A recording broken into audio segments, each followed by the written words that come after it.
yawa panghandibugi damakta silbiba nangbiba organization sing nakatasu tayo kung napagkaway na nakalay secretary iko'y aymol hayri bakpuro kasi 2009 da eham na aymol tribe regional di president wali nila Maalemgi aymol di kre ay na iko'y sa Manina kucing duna iko'y ronda lalami mata na dito di na iko'y adum loy na rapado masipo ba adum loy na lagi adum mata na dito survey report adum ay lalemang hindi tumbasu koy bani asam da lay ba ay mo di jati kunsinisi ako'y gi ino dito ay mo adum thai adum ko asam government na recognize to with the maram na mar the tribe recognize koy na adum mar tribe ay sabi gi adum daw ay mo adum ko ay mo di tharaga right on the mar da daw adum ko don ju hak na gi maram na ma koy si Maalemgi road by na ngangi aduna ekoi uping sini na isu ay mo ay ba puro kasi maram de ekoi na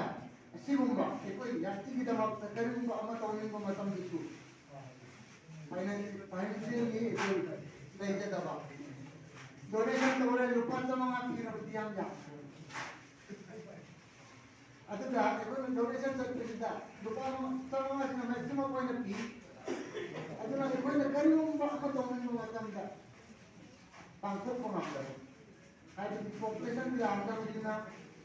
service amang pre officer amang pre law sumo lupa da million people lupa sa ama kira ko mo khud mige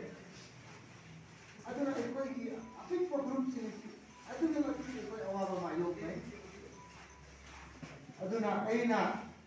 president wali di hoy mo ko da target tawram basi ekoi ai mo di long ka na ta nasai di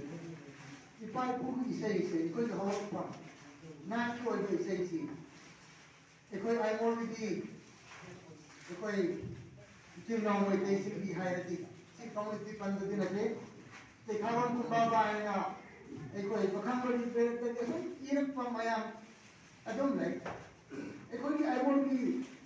chapter su adum jawi ko ekoi ai mo si city api propro ko ba lai su hai ba ya oda ma maram na ekoi di diary si lai am de ekoi di hor pham si karam na khami hai de ekoi di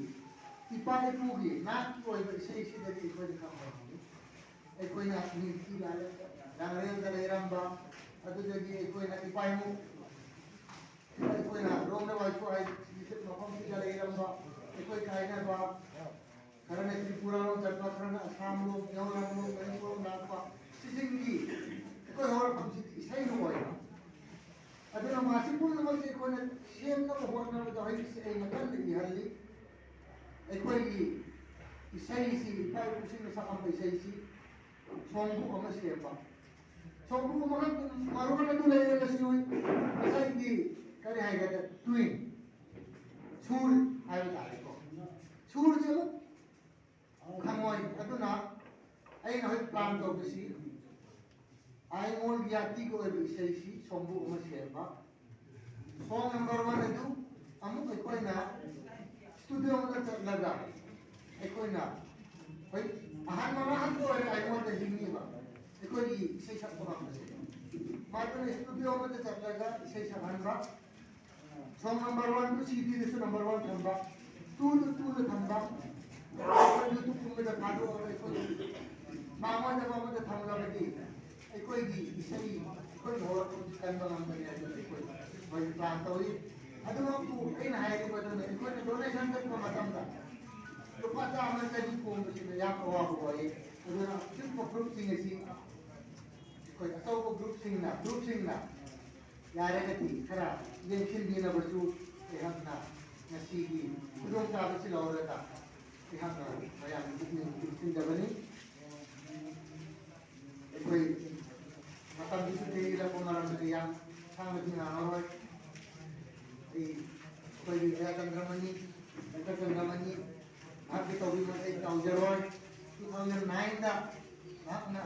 आई मोर बिलोन से मालेमगी दगी मुखरे है बगी UNESCO की survey report का आई मोर बिलोन से मुद्दे daily है जो नसी बोगा स्टिल पुकट किरण को दिलमक तसु आपना on behalf of I moor people जो आपना लोग करी अदुगा इकोई की Kaya kung naman natin cara ay pwede para kaya pagkan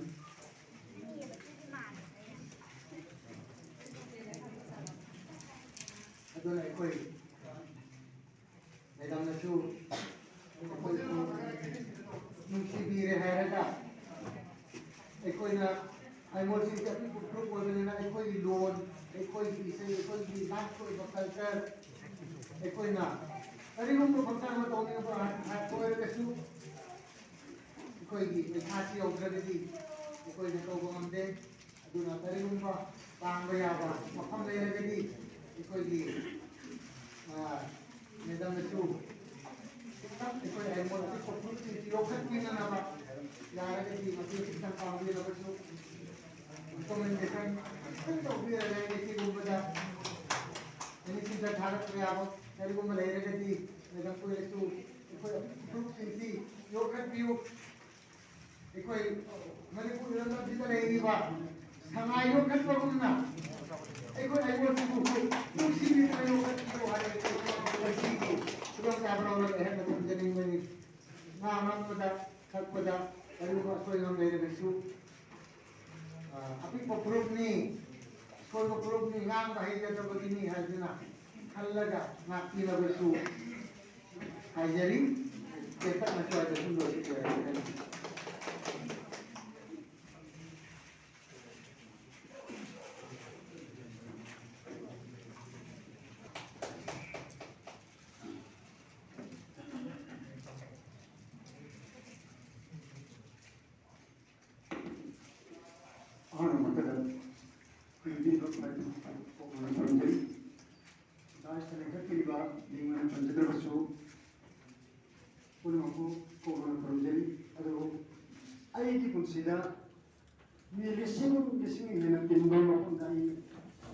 Democracy se jam saki already prime minister yo manga democracy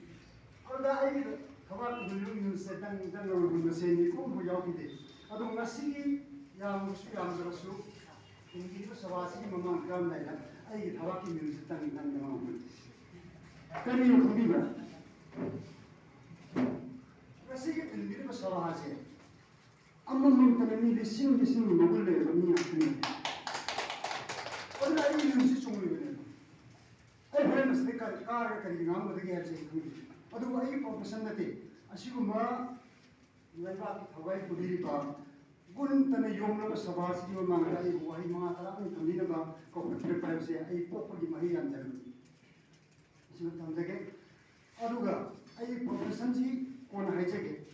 अदु लोन हाइबसी एकोइना लोन हाइबसी एकोइना कय हाइजेगे दा मरुओइबा जाति अमा दिबदा लोन लेत्रबा मयें लेत्रबा अइगी धर्म लेत्रबा अदो अइगी जाति दो सिरब जाति अदो फाइगे नो रोइ हाइजेनिबदी आइमोनब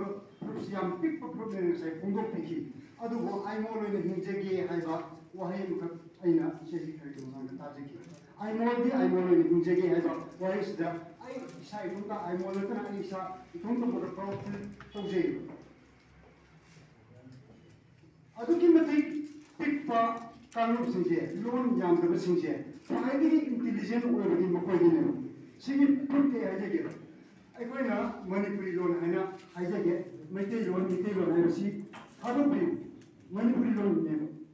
मणिपुरदा खुंदा लेका मिगरिबा मैमसिना अइखोइगी Manipuri levels, Manipuri levels, Singangi.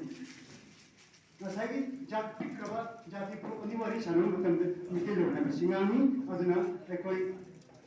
Makoi struggle to which I'm saying, Makoi and Hazel. I quite again struggle to one Heli, Makoi loan to the study town. I ꯑꯗꯨꯒꯤ ꯃꯇꯨꯡꯗ ꯑꯃꯨꯛ ꯑꯩꯈꯣꯏꯒꯤ ꯃꯤꯇꯩꯂꯣꯟ ꯍꯥꯏꯕꯁꯦ ꯃꯅꯤꯄꯨꯔꯤ ꯂꯦꯡꯒ꯭ꯋꯦꯖ ꯍꯥꯏꯕꯁꯤ ꯐꯥꯎꯅꯅꯕ ꯍꯣꯠꯅꯕꯗ ꯃꯣꯏ ꯁ꯭ꯇ꯭ꯔꯒꯜ ꯑꯃꯃꯨꯛ ꯇꯧꯏ ꯑꯗꯨꯕꯨ ꯑꯩꯈꯣꯏ ꯃꯤꯇꯩꯅ ꯃꯤꯇꯩꯂꯣꯟꯒꯤꯗꯃꯛꯇ ꯁ꯭ꯇ꯭ꯔꯒꯜ ꯇꯧꯗꯦ ꯑꯩꯅ hindi ngangraba English ngangraba I struggle tawre adudi aimol amana mitai aimondagi di man struggle tawge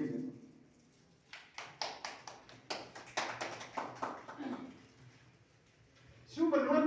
masa jinjiki kanaba katang haijage Kargil war matamda Kargil war ki matam sideda aikoi gi army ki language da aikoi fauji ki language da aikoi ismaina code language ka thami alpha Bravo, Charlie, ऐसे अपन हमारा code language करते हैं अदु loan माना था मैंने और alpha bravo का ना कोड काउंट होता है ना आई अल्फा से ये से ना बी द काउंट है दिखानी और मतुम ता वो आदि हिंदी दी वाली सानी बता छोटे सेक्रेट तो नहीं होते थी पाकिस्तान सु हिंदी गानी इंडिया सु हिंदी गानी अदुदी अखोन सेक्रेट टॉप तबदबा और बवा हायगदबदो और वा नानो खाददी हिंदी दिना अदुदी अखोन गान रोददी हिंदी दुदी पाकिस्तान को खनी मोय खन बोले कुछ तो करी गाना दगे थिना पुमदा मणिपुरी भाषा थी मणिपुरी मगा पाउन हलगा मीन कोई सेक्रेट टॉप सिंदो पानबदा मणिपुरी थी अदु मतम मणिपुरी थी जाति भाषा कोई से कोई भाषा कोई जल्दी पर जाती है चिल्लम दब दो चिल्लम दब दो निकल आती है कोई ठीक है अदुना कोई अच्छी पर जाती है कोई दी लाइक तमसी कोई लाइक तम कदा दे होई हिंदी मसादी मादी इंग्लिश मसादी काय दी लाइक तम हो रे मान ममलो ना कदी होना लाइक तम हो रे कोई लाइक तम कदा दे हो रे मी लोन हानन ngang तम दु ले मी लोन ngang तम न मान कोई चाहिए क्या चंग है चाहिए तरह मतुम दर जो इनकम्प्लीट हो मंगदे मीगी लैंग्वेज नाम बायसी मीगी लोन नाम बायसे अदो मपुम फावा लैंग्वेज अमदी ओइदे तौबुगी सो बाजारी भाषा है लोन फाउनजबा नांगी तो काचिन तो यायोना नांगबदी लोन अदुना एकोइदी पोफोरपदा यावबा एकोइ पोरपदा यावबा गुन सिंदुननी एकोइना मखोइगा लंबा पाइसी अदु मोइदी इसक्किने चही मरी मंगा हारपदी लोन गाम बहुदि लाइक तमौरे एकोइदी मीगी लैंग्वेज तमिएदा मीगी लोन तमिएदा एकोइदी लाइक हेउद्रे लाइक करा दी तमौरे 12 पास तौरता लाइक तमौरे कोइदी मैम सुनी लाले दो डिसाइड तौदिउ एकोइदी मीगी लैंग्वेज तमिएदा एकोइदी इंग्लिश कर नाम तारदी मादी लाइक दिने हाइना हाइने इंग्लिश नाम हिंदी कर नाम मादी लाइक दिने लाइक हेबसी करी मोहबसी मैम खंदियो लाइक हेबना लेबाना केनो तबि का हाइबा ले अरु लाइसु खंबना लेबा कुतल हेबसु ले अरु लाइसु बसि करे खंबा देखे दा लाइक तम मतुम दा लाइसु खंबा दउनी अदु अखोइ लाइक तम से थेमनिना अखोइ नॉलेज से तंवाली अदु अखोइ मिते हो जाति से अदगी अखोइ नॉर्थ ईस्ट लेबो ग्रुप सिंजे अखोइ डिसिप्लिन याम लेबो जाति ने कली अदु अखोइ से डिसिप्लिन नहीं तो जाती है नहीं प्राउड है हम दिया अगर शाना को तो दौरसु आई ना थबक तो संग हम तुंदा आई की लिमिट से रिजर्वेशन ले थबक संग हम तुंदा दी कदोई निशा रुंदा अरे जुआ रुंदा तो मत नहीं गिबो मीगी दी थबक तो तुंदा मागी थबक तो तुंदा अदगी फॉरवर्ड तो न अदगी हम डिसिप्लिन नहीं ना चले डिसिप्लिन है दी अगर फोन पाई ने फोरंबा फोरम ले पाई तो बा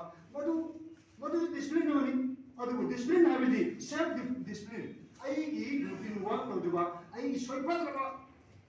आई इथौमा पुना सपुदुनेबा असेंबा डिसिप्लिन है आई लाइफ स्ट्रीज आई याम कन्ना डिजररोय अदु स्टॉकम हैजेगे अदुगा प्राइम मिनिस्टर की सिक्योरिटी है से एसपीजी है स्पेशल प्रोटेक्शन ग्रुप है only for the prime minister president more allowed with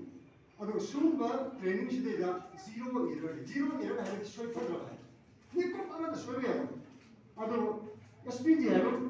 सिदेदा चही मंगा खतकी डिप्यूटेशन नि चही मंगा खतकी हेना लेबे आदे ꯑꯗꯨꯕꯨ ꯆꯍꯤ ꯑꯃꯗ ꯑꯅꯤꯗ ꯊꯥ ꯈꯔꯗ ꯑꯗꯨꯝ ꯈꯟꯈꯤꯕꯁꯨ ꯌꯥꯎꯏ ꯃꯥ ꯁꯣꯏꯕ ꯑꯗꯨ ꯂꯥꯛꯀꯅꯤ ꯑꯗꯨꯒꯨꯝꯕ ꯖꯒꯥꯗꯨꯗ ꯆꯍꯤ 5ꯒꯤ ꯖꯒꯥꯁꯤꯗ ꯑꯩ ꯄ꯭ꯔꯥꯏꯝ ꯃꯤꯅꯤꯁꯇꯔꯒꯤ ꯗ꯭ꯌꯨꯇꯤ ꯑꯣꯏꯅ SPGꯒꯤ ꯇ꯭ꯔꯦꯅꯔ ꯑꯣꯏꯅ ꯑꯩ ꯆꯍꯤ 13 ꯇꯧꯖꯔꯝꯃꯤ ꯅꯣꯔꯠ ꯏꯁꯀꯤ ꯑꯣꯏꯅ ꯑꯩꯅ ꯈ꯭ꯋꯥꯏꯗꯒꯤ ꯁꯥꯡꯅ ꯂꯩꯖꯕꯅꯤ ꯑꯗ SPG ꯍꯥꯏꯕ ꯃꯐꯝ ꯑꯁꯤꯗ ꯖꯤꯔꯣ ꯏꯔꯔ ꯍꯥꯏꯕꯅꯤ ꯁꯣꯏꯕ ꯁꯨꯡꯌꯥ ꯌꯥꯗꯕ ꯃꯤꯠꯀꯨꯞ ꯑꯃ ꯁꯣꯏꯕ ꯌꯥꯗꯕ ꯑꯗꯨꯒꯨꯝꯕ ꯁꯨꯡꯁꯣꯏ ꯁꯣꯏꯕ ꯌꯥꯗꯕ ꯖꯒꯥ ꯑꯗꯨꯒꯨꯝꯕ ꯁꯣꯏꯕ ꯁꯨꯡꯁꯥ ꯌꯥꯗꯦ ꯍꯥꯏꯕ ꯑꯗꯨꯃ ꯏꯁꯥꯗ ꯂꯣꯏꯅꯅ ꯆꯠꯄꯤꯕ ꯇꯥꯔꯒꯗꯤ ꯄꯨꯟꯁꯤꯗ ꯃꯥꯏ ꯄꯥꯛꯄ ꯍꯥꯏꯕꯗꯨ ꯑꯣꯏꯒꯅꯤ ꯑꯩꯈꯣꯏ ꯑꯄꯤꯛꯄ ꯖꯥꯇꯤ ꯍꯥꯏꯅ ꯑꯩꯈꯣꯏ ꯏꯁꯥꯅ ꯍꯟꯊꯅ ꯈꯟꯕꯒꯤ ꯊꯕꯛ ꯇꯣꯛꯁꯤ ꯑꯗꯨꯒ ꯃꯈꯣꯏꯗꯒꯤꯗꯤ ꯑꯩꯈꯣꯏꯅ ꯌꯥꯝ ꯏꯟꯇꯤꯂꯤꯖꯦꯟ ꯂꯩꯕꯒꯤ ꯂꯣꯟ ꯍꯥꯏꯕꯁꯦ ꯀꯝꯃꯨꯅꯤꯀꯦꯁꯟ ꯐ꯭ꯔꯤ ꯑꯣꯏꯅꯕꯒꯤꯗꯃꯛꯇ ꯂꯣꯟ ꯍꯥꯏꯕꯅꯤ ꯑꯗꯨꯕꯨ ꯑꯩ ꯃꯩꯇꯩ ꯃꯆꯥ ꯑꯃ ꯑꯣꯏꯅ ꯑꯩ ꯃꯩꯇꯩ ꯂꯣꯟ ꯍꯥꯏꯕꯁꯦ ꯀꯌꯥꯝ ꯈꯪꯉꯦ ꯍꯥꯏꯕ ꯑꯩ ꯀꯔꯤꯝ ꯈꯪꯗꯦ ꯑꯩ ꯀꯔꯤꯝ ꯈꯪꯗꯦ ꯊꯥꯎꯖꯟꯒꯤ ꯃꯊꯛꯇ ꯀꯔꯤ ꯍꯥꯏꯒꯦꯕ ꯍꯥꯏꯕꯗꯤ ꯇꯤꯟꯕꯤꯗ ꯍꯟꯒꯦꯗꯤ ꯈꯪꯕꯤꯔꯝꯒꯅꯤ ꯊꯥꯎꯖꯟ ꯂꯤꯁꯤꯡ ꯍꯥꯏꯕꯁꯤꯒꯤ ꯃꯊꯛꯇ ꯑꯩꯈꯣꯏ ꯀꯔꯤ ꯂꯩꯒꯦ ꯍꯥꯏꯕꯁꯦ ꯃꯩꯇꯩꯂꯣꯟꯗ ꯈꯪꯕꯤꯕ꯭ꯔꯥ ꯂꯤꯁꯤꯡ ꯆꯥꯝꯃꯅ ꯂꯥꯛ ꯍꯥꯏꯔꯝꯃꯦꯕ ꯂꯥꯛꯇꯤ ꯈꯪꯉꯦꯕ ꯂꯥꯛꯇꯤ ꯑꯩ ꯃꯩꯇꯩꯂꯣꯟ ꯅꯠꯇꯦꯕ ꯃꯩꯇꯩꯂꯣꯟꯗ ꯀꯔꯤ ꯍꯥꯏꯒꯦꯕ ꯁꯤꯃꯩꯅꯅꯦꯕ ꯑꯩ ꯃꯩꯇꯩ ꯃꯆꯥꯅꯤ ꯍꯥꯏ ꯄꯨꯈ꯭ꯔꯤ ꯍꯥꯏ ꯄꯨꯈ꯭ꯔꯤ ꯍꯥꯏꯁꯦ ꯃꯌꯥꯝꯅ ꯄꯨꯈ꯭ꯔꯤꯗ ꯂꯩꯕ ꯈꯪꯉꯦꯕ ꯄꯨꯈ꯭ꯔꯤꯗ ꯃꯩꯇꯩꯂꯣꯟ ꯅꯠꯇꯦꯕ ꯑꯩꯅ ꯉꯁꯥꯏꯒꯤ ꯃꯩꯇꯩꯂꯣꯟ ꯑꯩ ꯃꯩꯇꯩꯂꯣꯟ ꯈꯪꯉꯤ ꯀꯥꯏꯅ ꯑꯩ ꯃꯩꯇꯩ ꯄ꯭ꯔꯥꯎꯗ ꯐꯤꯜ ꯑꯣꯏꯔꯤꯁꯦ ꯑꯩ ꯀꯌꯥꯝ ꯈꯪꯉꯦꯕ ꯑꯩ ꯃꯩꯇꯩꯂꯣꯟꯗ ꯄꯨꯈ꯭ꯔꯤꯁꯦ ꯀꯩ ꯍꯥꯏꯒꯦꯕ ꯏꯀꯣꯝ ꯀꯥꯏꯅꯗꯤ ꯊꯦꯡꯅꯩ ꯑꯗꯨ ꯏꯀꯣꯝ ꯍꯥꯏꯕ ꯃꯇꯝꯗ ꯂꯩꯕꯤꯔꯤꯕ ꯃꯌꯥꯝꯁꯤ ꯑꯈꯪꯕ ꯃꯌꯥꯝꯗꯤ ꯌꯥꯎꯔꯝꯒꯅꯤ ꯉꯁꯥꯏꯒꯤ ꯂꯣꯟꯗ ꯊꯤꯖꯤꯜꯂꯒ ꯂꯥꯛꯄ ꯉꯥꯛꯇꯅꯤ ꯀꯥꯡꯕꯨꯅꯤꯅ ꯑꯗ ꯏꯀꯣꯝ ꯍꯥꯏꯕꯁꯤ ꯀꯩꯅꯣ ꯏꯁꯣꯛꯄꯨ ꯍꯥꯏꯕꯁꯤ ꯀꯩꯅꯣ ꯀꯥꯏꯁꯦ ꯏꯆꯥꯗ ꯍꯥꯏꯔꯣ ꯀꯔꯤꯅꯣ ꯑꯩꯈꯣꯏ ꯐꯥꯗꯔ ꯉꯥꯡꯉꯤꯁꯤꯕꯣꯅ ꯉꯛꯀꯅꯦꯕ ꯂꯤꯁꯤꯡ ꯆꯥꯝꯃꯅ ꯂꯥꯛꯈꯤ ꯍꯥꯏ ꯃꯩꯇꯩꯂꯣꯟꯗꯗꯤ ꯀꯌꯥ ꯍꯥꯏꯒꯦ ꯑꯩꯅ ꯁꯤ ꯋꯥꯍꯪꯁꯤ ꯀꯌꯥ ꯍꯪꯉꯦꯕ BA MA ꯃꯌꯥꯝ ꯑꯃ ꯍꯪꯉꯦꯕ ꯈꯪꯗꯦꯕ ꯂꯤꯁꯤꯡ ꯆꯥꯝꯃꯅꯗꯤ ꯑꯩꯈꯣꯏꯁꯦ ꯂꯥꯛ ꯑꯃꯅꯦ ꯍꯥꯏꯕ ꯂꯥꯛ ꯑꯃꯁꯦ ꯑꯩꯈꯣꯏꯅ ꯂꯤꯆꯥ ꯑꯃ ꯍꯥꯏꯕ ꯅꯠꯇ꯭ꯔꯣ ꯆꯥꯝꯃ ꯂꯤꯆꯥ ꯑꯃ ꯂꯤꯆꯥ ꯅꯤꯄꯥꯜ ꯀꯥꯏꯅ ꯍꯥꯏꯅꯕꯗꯣ ꯃꯁꯤ ꯑꯩꯈꯣꯏꯒꯤ ꯃꯤꯇꯩ ꯃꯆꯥ ꯑꯃꯅ ꯁꯤ ꯈꯪꯕꯤꯕ꯭ꯔꯥ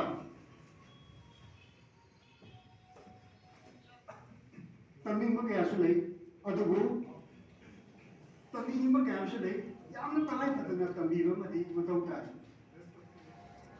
ꯌꯥꯝ ꯁꯥꯡꯅ ꯉꯥꯡꯖꯔꯔꯣꯏ ꯑꯁꯤꯒꯨꯝꯕ ꯐꯪꯁꯟ ꯑꯃꯗ ꯑꯩ ꯋꯥ ꯉꯥꯡꯕ ꯐꯪꯖꯕ ꯑꯩꯗꯤ ꯋꯥ ꯉꯥꯡꯕꯁꯦ ꯑꯩ ꯁꯨꯡꯍꯩ ꯍꯩꯖꯗꯦ ꯑꯩ ꯈꯣꯟꯖꯦꯜꯁꯤꯁꯨ ꯑꯩ ꯏꯁꯥꯅ ꯇꯥꯕꯗ ꯑꯩ ꯍꯩꯅꯖꯗꯦ ꯑꯗꯣ ꯉꯁꯤꯒꯤ ꯑꯁꯤꯒꯨꯝꯕ ꯊꯧꯔꯝꯁꯤꯗ ꯑꯩꯅ ꯃꯌꯥꯝ ꯃꯃꯥꯡꯗ ꯋꯥ ꯉꯥꯡꯕ ꯉꯝꯖꯕꯁꯦ ꯑꯩꯗꯤ ꯄꯣꯛꯄꯒꯤ ꯃꯍꯩ ꯌꯥꯜꯂꯦ ꯈꯟꯖꯩ ꯃꯌꯥꯝ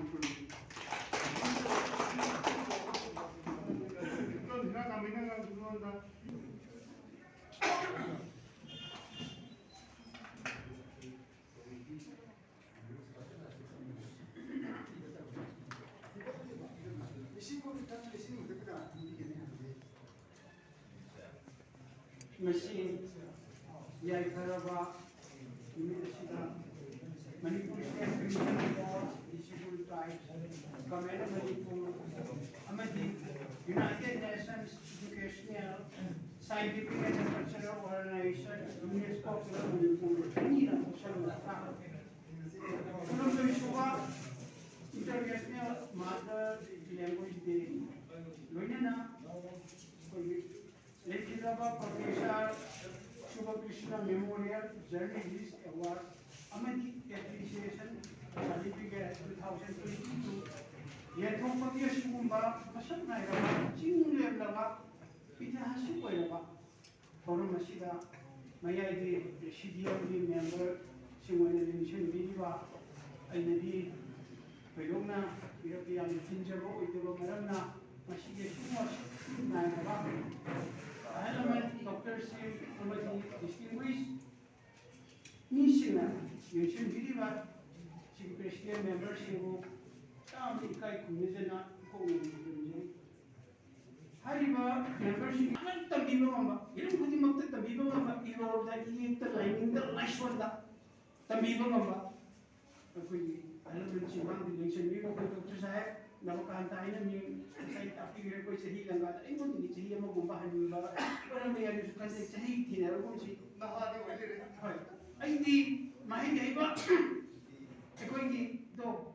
Mahinga iba akang gano'n jani guru ni hay na ay to kan ay tamo na no at na kasi suko ba ma-connection bini ba ay gusto sa mas tabi ba mo hilang ano tabi ba ba ang gusto ay di lupa di kaya na ahal nakakaya na siya na ay jara ba daw ay paano siya sanjara na ay na su paano di gano ay ha kasi asyong ba international ki thak to bira ba ay isa akong laba Dr. Chandramani pwede na masagi ako madam amagi mayam siya ay mo ano ko jero hay ba summa mayam sina simpi lambi na miso kam hay jero ba ay mo ay na ay mo to bunung si jero ba amadi irol iya to nung si jero ba so kamja jero so ko ni mo so ko ano jero ba hay jero ba amadi ay ki thamo de lai ba summa irol iya ko nung si jero ki summa wakalo na se ay wasa ay na kong asumye may mga tangin ni ba BJP ba wasa no na kung dito na kasi umatora masita ay yawan ba kamay bibi da mumta ako ko yan yung rogo wala no go amadi ko isa sa lawa isa sa dali muso kaya na tulungan pa ina masih kung ba isang nara ba dito ay dito siya na kung na din sahit tagilay ko na sa din Lenjaraga leran, inti jaraga paling kaya kacang inti magi. Mitai kopi mak, mitai lon itu kopi ribi magi macam rusak ini. Atau mo, ninja mana ma tamam mana ma hoki bagi ay makumbahan ng jadi je. Atau mo,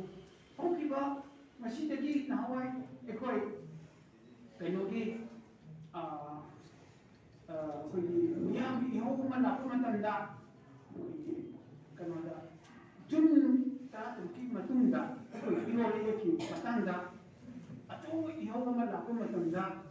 ko ay isa ma matamadu da jun di tam ko ter ko ma ko ter ko o ki ba ma pi ni e gi memory se sakto bu yawan su ni ji wa ani da empty uda le ba ki ba to ni ba ma da ay matamadu da di pa ni da thong pa sa mi do je ni ko tha je di pa mi ngi tha do ba man ko ko me ku ya ko me ku Cakap Iroli iya kilo lagi hai kena ai niya mo manggai ha noi kena kana wa man di usi di marta isu ko hi mga sanat ang jiki ba jugumba kasi kam jiki ba mi noi na hai mo matam ni kitan chathar aba okay mahabana ne ba shi samstana man ne mi kuji ru pura hai kumba sumba mo koi na non kai ni ta mo hai na keshe ma ya na mo bule mo mati ni keshe ma po mo matanda kasi kujeda ajeda ba ita ipamuri ya jeki masindagi di isai ki lamda thoi bamu eramba pabung laisram Birendra Kumar thorum ni da chief guest ni aduga ekoi nauria pa kama pa constituency ki MLA matam ni MLA oidi aduga social activist oina amu ko gi legal advisor oina biram oiramba ekoi dinau mo RK Anand chief guest sorry guest owner aduga kasu kham hai jada ba isu guest owner oina hai ba thoi matuda yaw jaba ku chi man Numit aduda pabung Birendra Kumar na mahaki he iril turele am nungsi ko kutum labi ise ya suki aduga RK Anandi magi speech mati pi aduga kasu ni ta ba idi ngam khai ki ta ma aina ko jaba sei mama ay milu pirang ihok na tijak adugi matung taro pada ay sahiti nilanda mo nilanda nagsinjinimba tamsinimba hijinimba kaya lero gusto ay wanda no ay di kudong sa do mayam na bibigi sumusum ungin nila taktok sa kibani nasiti sige sumat orang masita ay hapo sariya mamatan Maalemgi po ay nungsi jaba na biro nungsi jaba na iba sariya mamatan kudor to kumjaba singda mukta ihama ay silbi mapopo kuramjay silbi ambiliba kunong puso ay kay kumisay nuna na tindiri mo si musi kay kumisay mo nuna na sarili mo siya mayang kudol tamsay aduga sarili mo siya ayam na paragraph mari ki sarili mo ina tamsay ahanga paragraph mo siya introduction mo ina tamsay wahog do ay na ani suwa paragraph ay di sa sarili line mari ki sina incentive mo ina tamsay intention mo ina on suwa paragraph na appreciation taga jaboy na aro ki sina supplication ay na isolo ay kaya ang haja mo na tunde ay kudol tam jarage masigi ay sarili Maalemgi Eemaa singo nungsi jaboy nungchida Maalemgi Eemaa singi nungsilawa na lapasida pangthok nari nising thoran si lewa kudinga haraw nari lewa kunama nungsilawa nungchida pongdong nari Eemaa chapanawa punjab kumonchida Eemaa nungsi jabagi aseri ihausu thamoy ये वो Mirae के बगी खंजरी मचा सूखी को उड़ा सच्चे देवो खंजर बगी इरे चासे ना लाभ नंदन सीला यौज की वो मंजरी इरोड ये थोड़ी सीला कुरंजे ये इरोड की तमाम अवाना कभी की बात लायोई सुरसी तब चाहिए ये की तमाम मिनो निशा कभी की बात आचरण सीला नोलुक चाहिए इरम की तमाम फैल लगा इरम जिन भी बात उजासे मुंशी जगे इलेबा की याई फनबा थोबाम बीबा बलुसी इरोल ये सपनबा चिमी तमी हिरनुसी इरोल ये येना दनबा मीते मते बलुसी इरोल ये फगनबा धर्म जात खायनुसी इरोल ये निमिनबा अथोय लायनु कोई रसी मताम सिदा इदिसने मुशिन जगे अदुना why me abo ano si ko kana doon ko yana no na koro ke ade endi kisi haitu sir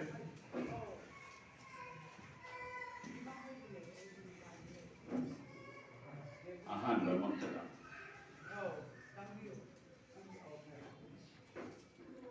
kawai deba kudu semi ba isu ibu mau magi koya ada ya kawai ini lucu ani sudah akan ada sih meyam dari sebelum ba yang nanti ba lama lagi ba ngasih sampai kang ba Numit mother language dena I have to do kokhalli ba bai bunga janjan ni na to ai koi jo nasi Numit sida kuding pangkopan ado ye nuraga masina mafau ama oire haiduna koi la sabun meyam agar pa Bujari, mangga commitment में हम चल रहे हैं ना कौन लोग ना Bujari. आई minute मंगा दा हाई गैप ने अदुना स्टैंडर्ड मिनट करा हाई हो अदुना वरी जो होचे तब वो ये अमाउंट जो हाई 1948 23 February दा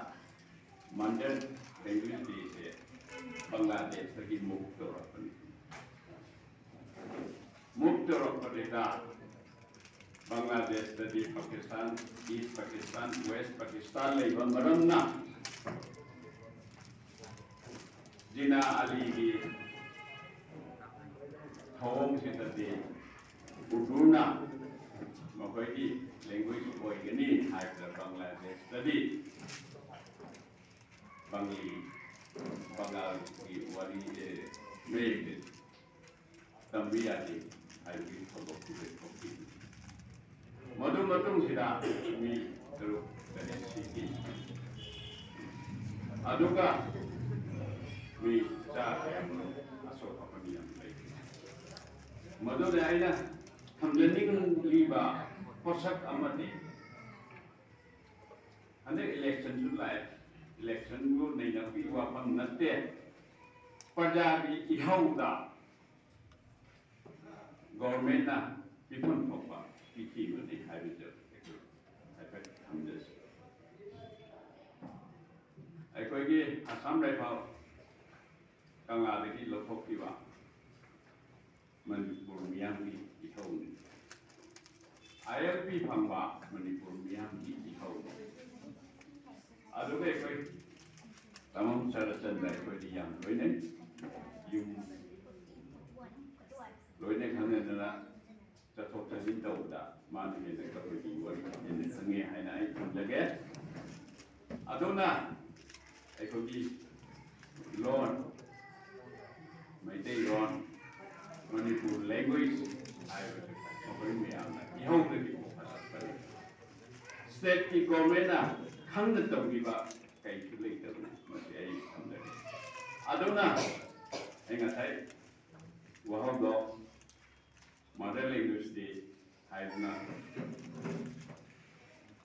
Bangladesh study mother tongue day international mother tongue day hai na koki ba me am da UNESCO you will know that machine recognized our company Madonna Mayam International Mother Language Team and a company. Machine that Nazai Nuti boy Jam Chata. Lit Tapal Matam Sida 21st century the Loyam Dialect language listing that listing any chapter to Mamma and focus the Union study in focus. Machines the Lalam when you had a item again. Kabu to Mamma Howard Panina. Suffered the Mama Howard Panina. Example Hypada Sarahumba, Kaki, the Gully and Lowers, Gullible. You know, we studied that equation from the evening, the single statistic later, the equation moved out in this border, we use to come down. Honorary, but now go on, gender negative, community, and what it can talk. Madam, the support to the later dance it up. Avoid Mutana. Honorary, I belong 2014 na change properly yang nung si bani kabuy se kabuy wari dai today committee si now di wari su mutan pata mutan lasi yan ing ba sinai na tamle ming sa aduna ikoy ge di guding ikoy su taw kanina anan di ina bongo da dominant si ikoy Jiren secretary nam lip dekati udah namai pergi Jiren secretary ma yuan itu terbiar roy ayatnya laksuri ini aduna I go memorandum biasu state Virenda honorable CM the PT ini aduna I go appointment of primary teachers for teaching tribal language had it to tribal dialect had it. Yan nungai. 10 March 2014 da number 9 masih da kawagi loan tan nungai tapi ningai primary teacher terapro loguni ada order. Yan nungai. Aduna ne I didn't think that we should see it. That out. Things right. Can never know. Contradiction or men that we got. I put out that. We are not coming. Mother language is a city weapon. Adobe Matunda contractual teacher. Lecturer Ngangba. Aduna 6 July 2018 ordered for it. Masih tak kau yau dengan long May hanya Masih spending lagi. Government of India ने recognize the body ROND itu tamo seperti yang kami. Asisnya RUANGMER right? Why the government of Manipur? Kali kita mungkin masih primary teacher class holder jam tahu mana? Romai recognize the body 2012 Ministry of Law and Justice, Government of India 2012 recognized the body. Sometime in 6 January. Manipur government gazetted properly 2013 the properly. Aduda Kabui Romai separate Koirabani. As I told Tamoro, one of the other, Minere, Panbutara, Tamos and Sarasandana, Hagibudu, Club of Shilima. 2 months you read the preview. Aduba, Puli Aida, Mianda hiding there, Kabui Romanian tape. Kabui winning with me. As Tarawi, and you compete over that step. Imabo, kapui imabo, imawo in kaupani. Migi mamabo, imako wiyate. Ina kungi kun masak pada. Ima tijer so imadi, enak tam. Aduna ikoi Lord mange primary class da yahondraga graduate da tamba research da tamba postgraduate tamba government of Manipur chumi masigi iyauju laki gadobi aduna kabu union form to matamda ekoi buju yamna threat dobi chere underground yes kenapa gadobi chi gadobi na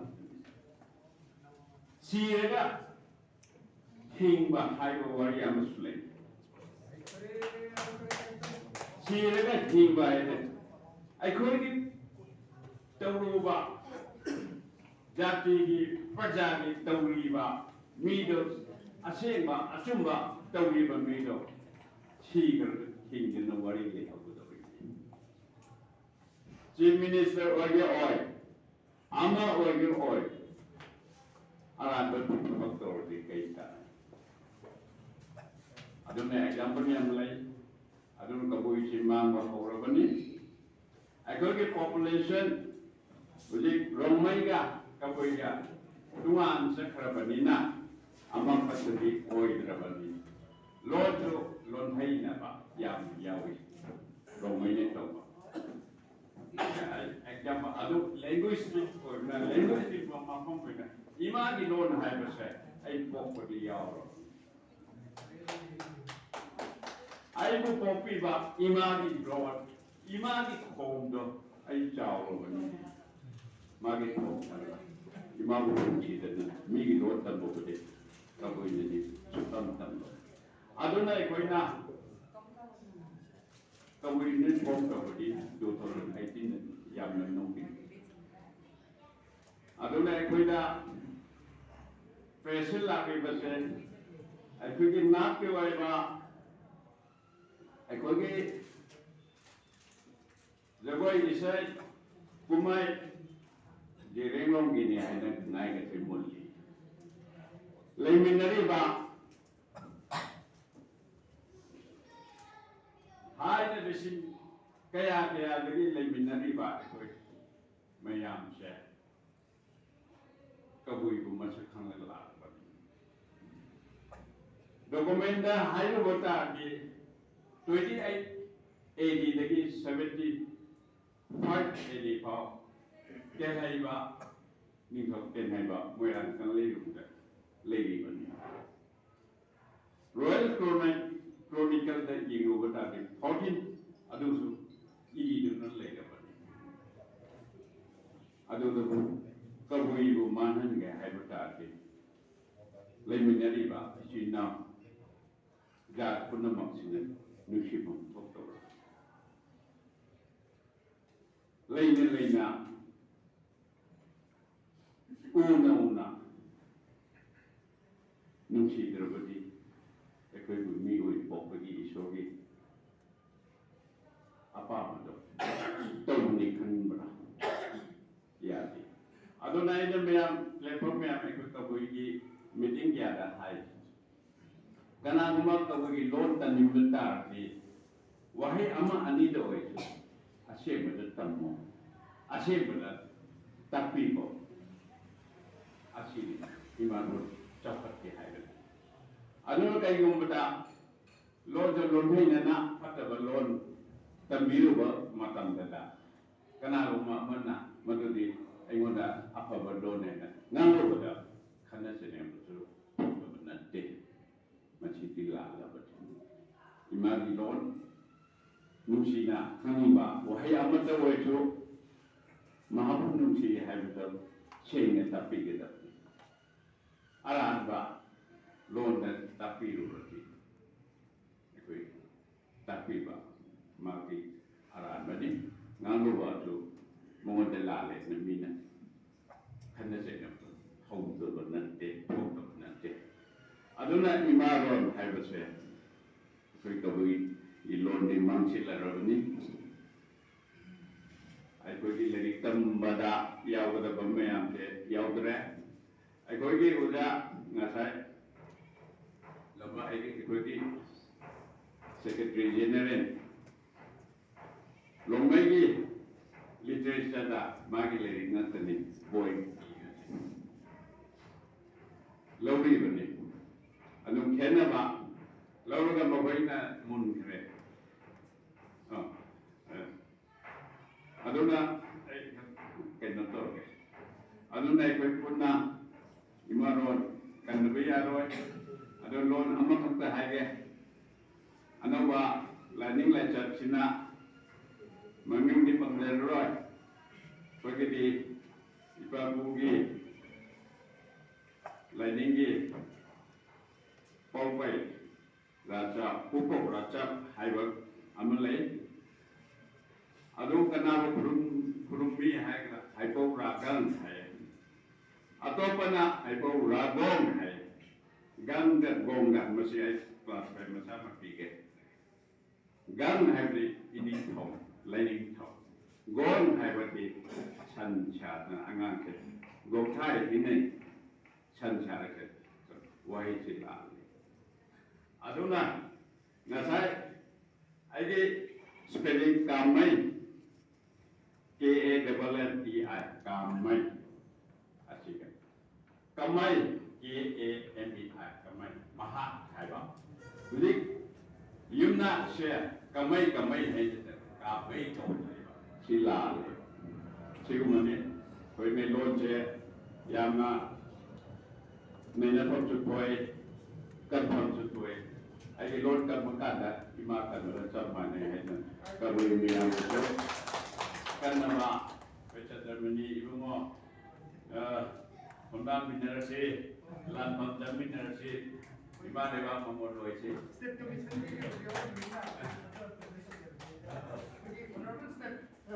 Manipur State Commission for Scheduled Tribe haibase akhoi scheduled tribe khataki wasu nate akhoi ise jina ahanbani ado mathang sidi akhoi nau bobinna wafam barak thangodi ya tena thangodaba ado thamdringai mamai nena akhoi corona marakta Manipur ki ihan hanane wheelchair basketball ki chairman se aina happa nate taseni nau hi oida ko hapcha lagi ado nau sina nanna movement tawdana ha amada government ki mukti re jupi raga akhoi ki thum to bhakni election accessible oigero oiroida oidra so kai maru koi tao hata political. The best warrior on wheelchair basketball cricket movement in Manipur 2022 MD Yunus Khan of Disabled Development Association. Moving to Nankapiro aduga koi rawang mongsu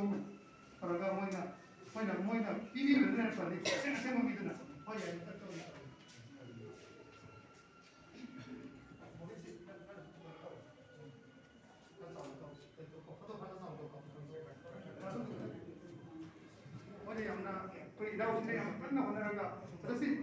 commission ना honour तो जब नहीं UNESCO से भी नचम चम UNESCO ना ती United nation की कन्फेडरेशन की नहीं ये नाउ बोगिन को सोए के नहीं को तो चले आई फ्रेंड चल बना बहुत रहे नरा गेहूं दे रहे हो ना इसी और भी आगे तो नाउ स्पोर्ट एकेडमी मारा ले चल चल तो वो ऑफिस तो उनका भी रहे जब नुआई जरे kan kopi bana lagte kopi bana aduga koi na kopi mo wahi man yang sara de hai ro sai sabbi de hai de hai de hai ro ai mar sab do re na hai ro sab sabbi na mitro wahi bana एकदम नहीं सही लोटा क्या होता बा तो सी ये पूरा अलग amadi do pang ichina ko khojori asigi yamna pato yamna thoda bisida so yamna chana pato alaman basi por saki pato so de wali pato ko to chalo bijosi se live program dedana sagi hero sagi game असीदगी अथवा लैंगे है वो से पंजरगा नसी है वो से की इसा की कॉमन प्रोग्राम हम युद्ध हलगा नामी नवाइना इना इशिजरी युद्ध तो वाली हम से प्रोग्राम वाली तो कॉमन से द ग्रुप का कोई वाली हम नसी युद्ध को नामी नवा इना में आप लोग इशिजरी thank you masih mau kemana nggak tujuannya stay open tujuannya di open di luar jengkang bayar dulu ini mau naik mesin dynamic mau kayak di